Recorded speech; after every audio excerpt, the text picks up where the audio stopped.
harategekanijwe igikorane cy'agakura kw'ishengero SHADI y'Ibujumbura, aho amashengero atari make yo mu Burundi azoba yakoraniye. Abo bungere batandukanye b'amashengero akaba rero aribo bazosigurira abakristo ubutumwa bwiza. Ibi rero bishikirizwa na Eric Ndayikengurutse, umwungere w'ishengero SHADI y'Ibujumbura. Mu kiganiro n'abamenyeshamakuru akaba mbere hari n'ibibazo bitari bike yabishuye. Reka tumwumvirize. Ishengero SHADI y'Ibujumbura izokwakira ihuriro rya mbere bise SHADI Conference rishingiye ku bumwe bw'umubiri wa Kristo. Ico gikorane kizobera kuri Eglise SHADI y'Ibujumbura kuva igenekerezo rya 27 Ruhuma gushika igenekerezo rya 5 Ntwarante 2023.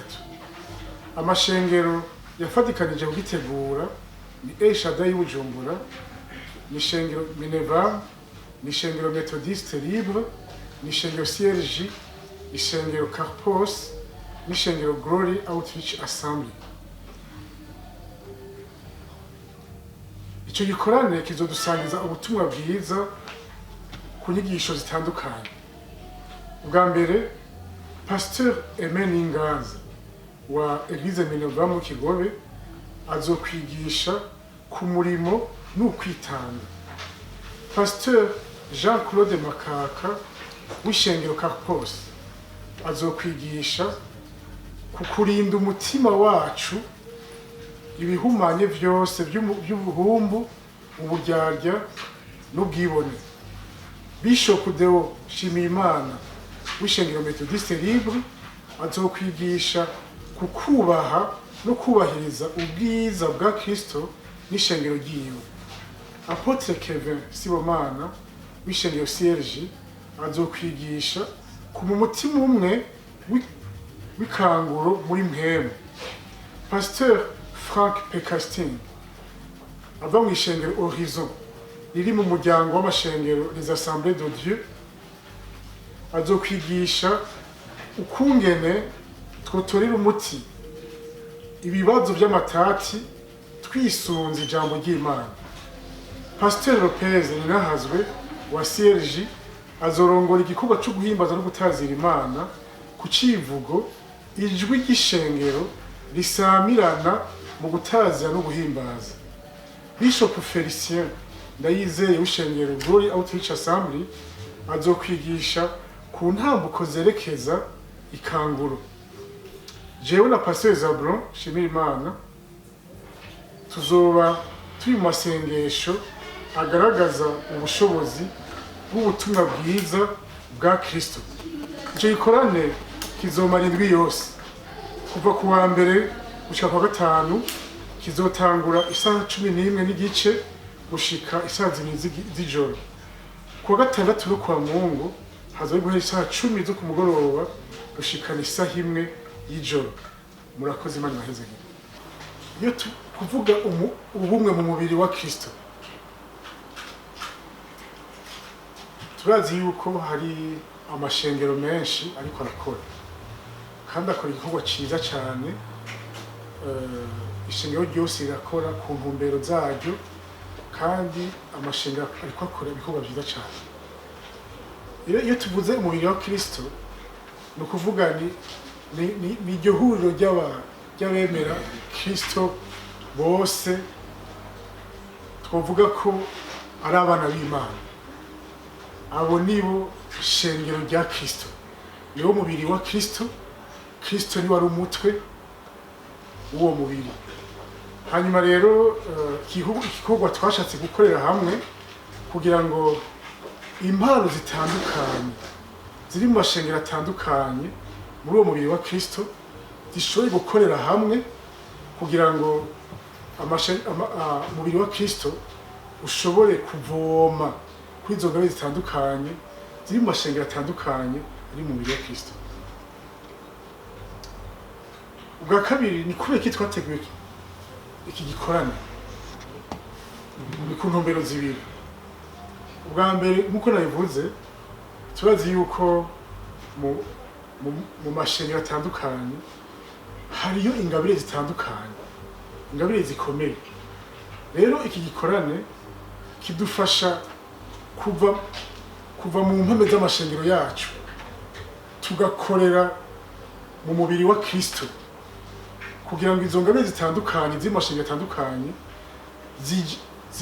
zikorere hamwe kugira ngo ingabire ziri mu ishengero rimwe n'abari mu yandi mashengero bashobore kuzivomako kuko izo ngabire twese turazikeneye.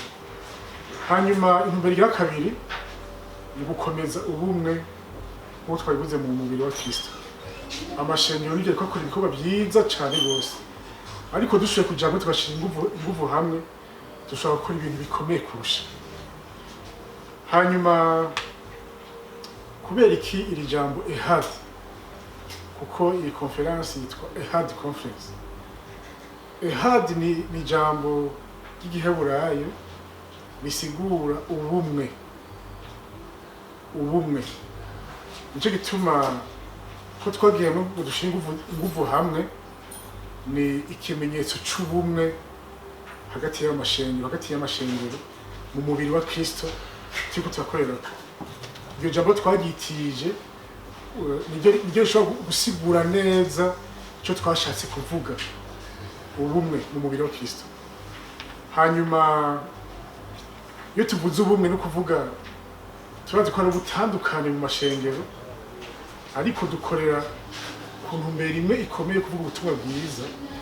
Rero ubwo bumwe buza gufasha amashengero mu butandukane bwayo bashobora gukorera hamwe ku ntumbero imwe, niyo twise iryo jambo rishobora kubivuga neza ehad. Hanyuma kubera ko amashengero atandatu ariyo yagiye muri byategura kino gikorane, twavuze yuko kino gikorane novuga ni edition ya mbere, ni igikorwa ca mbere dukoze muri no ntumbero yo gukomeza umwe mu mubiri wa Kristo.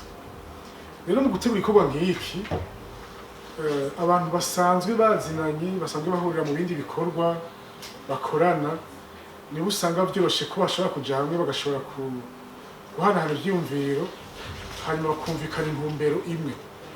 Nico gituma ari amashengero atandatu yagiye hamwe agategura kino gikorane, ariko twaratumye amashengero menshi. Aya mashengero atandatu niyo afise ivyigwa azotanga, ariko twaratumye amashengero menshi kugira azoshobore kuza muri kino gikorane. Hama tukibaza kandi yuko mu bindi bikorane bizoba mu yindi myaka, kuko hazodara ibindi bikorane, turizera yuko ayandi mashengero atari make tuzoshobora kuja hamwe, nanjye nakaza tukaja hamwe tugashobora kugira ikintu kinini kiruta igikorane ca mbere. Iki gikorane kugira ngo abantu ntibaze bajuragirike bashaka kukijamwo, twafashe ko cobera ahantu hamwe. Kizobera kw'ishengero SHADI y'Ibujumbura. Ishengero SHADI y'Ibujumbura riri muri quartier Kabondo West, avenue riri ku Mutima, inomero 22 iruhande y'ibitaro Bumerek, ni munsi hepfo ya avenue du Large. Hanyuma igikorane kizoshobora gukurikiranwa ikibiriraho kw'iradio Destiny FM kuri fréquence 90.5 ku bari Bujumbura no mu Micungararo, hamwe no kuri fréquence 89.4 ku bari mu ntara hagati mu gihugu. Kandi kizoshobora gukurikiranwa kandi kibiriraho kuri Facebook ishengero SHADI, naho ni kuri Église SHADI de Bujumbura. Hanyuma twadushaka kumenyesha kandi ko hazoba hariho amabus, abantu bazokwibangikanya agatike kabo birira amabus, ngo hari amabus ashobora gutwara abantu mu gisagara canke mu bice bitandukanye hagati muri ville canke mu bice bitandukanye, haba mu buraruko canke mu burengero bw'igisagara ca Bujumbura.